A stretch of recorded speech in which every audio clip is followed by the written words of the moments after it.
Hi, everyone. This is Aaron Myers from Ishmael Interactive. I am joined with Anna Monroe. And Anna, would you like to tell us why we're all here?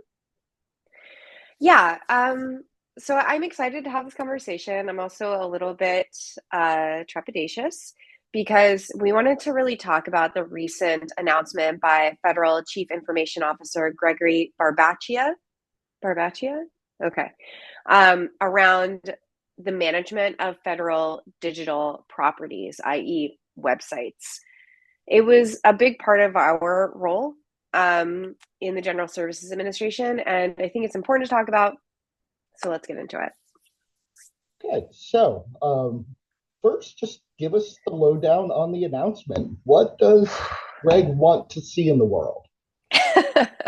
Apparently, what Greg wants to see is a exhaustive list of all public-facing websites that every agency has, which for fun facts is actually already a requirement in the 21st Century IDEA legislation that was signed into law by President Trump in 2018. So it's already been a requirement, and in fact, we went through 5 years of reporting on it, and I'm very proud to say our group at GSA aced our GAO audit, our Government Accountability Office audit, in, I want to say it was like 2024, could have been 23. We got top marks from GAO on our implementation of that. So that's what one thing Greg wants to see. So a canonical list. He also wants to see a streamlining of federal digital management.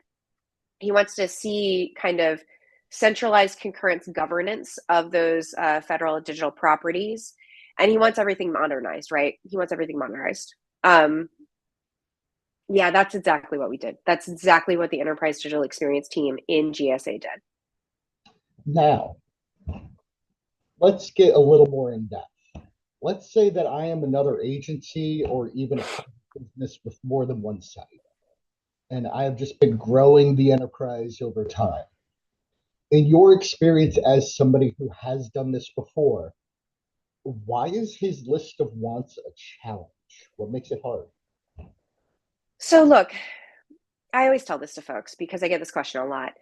If your digital ecosystem has kind of grown up a little bit like wonky or grown up sort of like wildflowers, I would argue that in many cases that is a symptom of success, because what that means is that you have been focused on trying to build things that respond to customer needs, and you've been trying to build things that answer very quickly those customer needs, the agency needs, all the stakeholders. It's hard because those responses, those digital responses, grow up organically so quickly. And they grow up organically so quickly because building a website used to be quite simple. It is now actually quite difficult to do well. There's lots of different kind of really annoying technical hurdles to get through. But in comparison to prior to the internet responses to things, which was a paper-based solution, it is incredibly easy to implement these new websites. That's okay. It's hard because it's hard to weed any garden, right? So almost any organization, federal or not federal, will have a bunch of digital properties that are maybe not serving the customer needs, not serving the stakeholder needs in the way that they intended.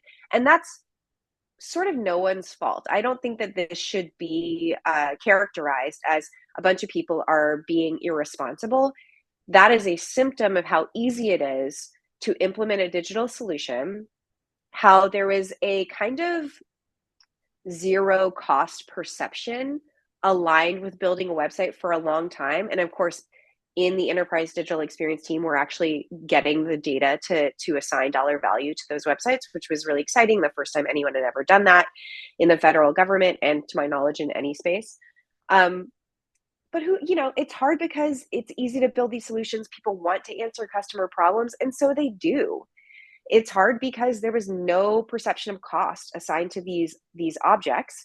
And so supervisors, managerial chains were like, yeah, sure, go do it. Customer needs it. The symptom that you're responding to in many cases is a symptom of wanting to fill a customer gap. It should not be characterized as people being irresponsible, if that answers your question. I think it does. I think it does. It's a product of maturity and a want to be responsive to the customer.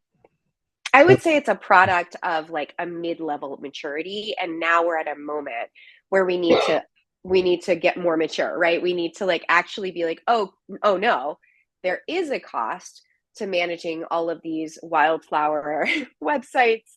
Um, they're not serving customer needs because now we have too many of them. They're a tangle. We need to make them efficient. So like now we're going to move forward in our maturity, and that's fine.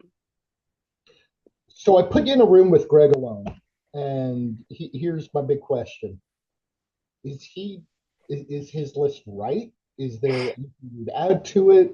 What would you tell him if you had just 5 minutes to talk? I would tell him that he's on the right track.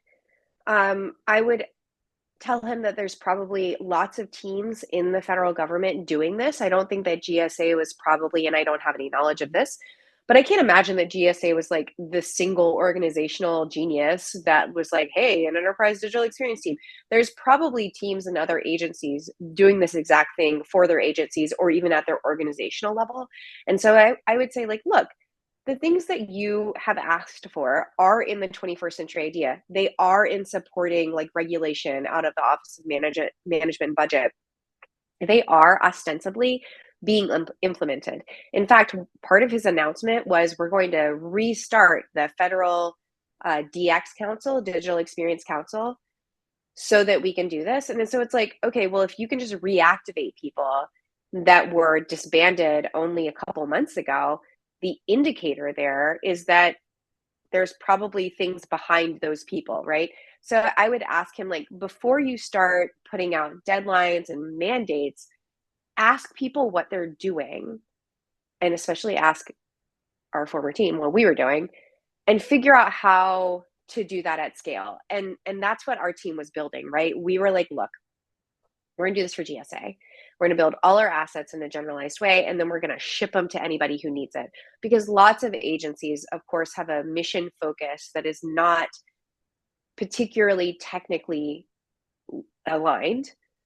And they don't have the resources in the tech sphere that GSA used to have. So we were building for the scale if we had been, allowed to continue. So let's continue that line of thought and think of the people who are answering to Greg. Greg puts out these orders, and people have to salute, agree, go forth, and conquer. And as somebody who was on this team and is very familiar with the work, I think a lot of the things when I'm trying to think of what they might say to Greg or present to Greg as their plan forward, they might lead with it's a very human problem and that there is a large human component that they have to figure out to make it all work. Can you Yeah, go there and sort of give some thoughts to the people who might be answering the mail to Greg's orders? yeah, you're really right. I hadn't really gotten there yet. But you're totally right. One of the major findings of our work was that while there's a vast array of tech stacks upon which federal websites are built, there's a vast array of tech stacks upon which all websites are built in any organization. If you go to Google and you try to unpack from the outside the tech stack that is supporting Gmail, it is almost assuredly very different from the tech stack that's supporting any other of their products. You couldn't derive that from the outside, but I feel very comfortable saying that. There's a bazillion ways to build a website. The problem with digital management is not a technical problem, although tech debt is obviously an issue, as I just outlined. The major problem with digital management is a human issue. And that's why we took a human centered design approach, right?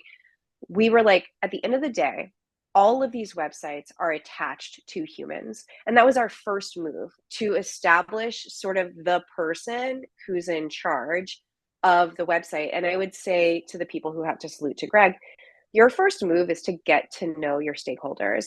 You need to run around your agency and be like, who's got the keys to this bus? And when people are like, that guy, it's that guy, it's that guy, you have to be sort of dogged, right? And again, I would not place blame here. This is how websites have been managed until now, where kind of nobody has the managerial keys. because there's a zero perceived cost. It is simply an expression of a program or a service. It is very rarely a product. Sometimes it's a product, like SAM.gov is a product, or like the USWDS is a product. Their websites are expressions of that product, but their products are also digital. But this is a human problem first. And so I would tell people, you need to go make friends. Don't start like banging around about tech stacks. That's not where the efficiencies are. So, Anna, one of the things that I would like to do is sort of end this on a good, positive note. Okay. And let's talk about the win. Let's assume people responding to Greg are doing it. They're getting the job done. And Yeah, absolutely.